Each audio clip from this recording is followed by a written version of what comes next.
Hi, this is Nick on the 23rd of May. The theme this week is about callings. So I was talking yesterday about whether we all had a calling. Today, slightly kind of funny title, but Beware the Quest. Now what do I mean by that? Now I certainly got on a quest, about 3 decades ago to find my calling. Why am I on earth?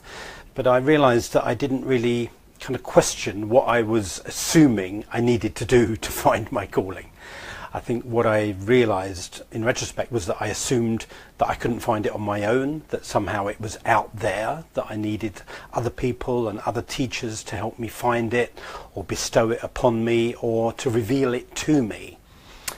So there was this idea of it always being outside me and that I needed to go on this quest to make myself a better person, to improve myself, to somehow be kind of worthy and different to how I was. So I was personally on that quest for about 10 years. So I think it's a great thing to want to be on a quest. But the question is, do question your assumptions about how you think you're going to find your calling. So here's what I've come to believe more and more now. Is that your calling is already in you. It came with your creation, it came with your birth. You don't have to go looking outside to find it. You need to go looking inside to find it, because it's already there. And that's the key thing I think that is important, is to realize it's already in you. Now obviously that can feel frustrating, because you think, well, if it's in me, how come I can't see it clearly? But that is the genuine quest, is to see yourself more clearly, is to see your calling more clearly. Put the jigsaw pieces of you together to go, now I see it. So for me it has more of a quality of what I would call, I suppose, remembering. Not even discovering, but remembering.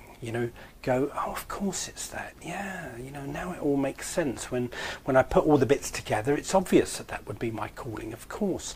Because I think our calling, the signposts to follow are the things that inspire us, our passions, our interests, our strengths, our personal brilliances, what we love doing, what we naturally gravitate towards, as well as where we're often afraid, and we kind of go, well, I could never do that. That's too big. That's too exciting for me.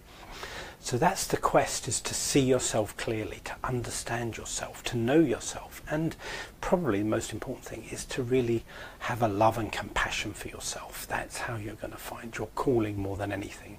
Because when you can quit judging yourself, and I include myself, when I quit judging myself so harshly, things become clearer.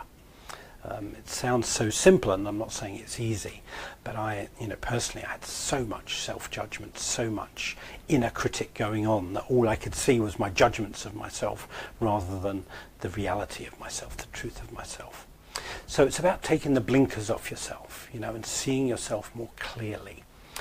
And one of the things I learned was, I'm a student of something called A Course in Miracles, and in A Course in Miracles it says our ego thinking, our ego part of our mind, has a secret mantra, and that mantra is seek but don't find.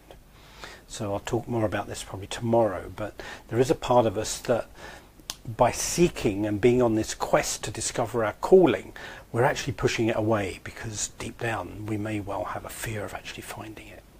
So I'll talk more about that tomorrow, but just be aware of, do you have a side of your quest that could be kind of unhealthy, that it becomes more about the quest than about the finding, more about the search than the finding.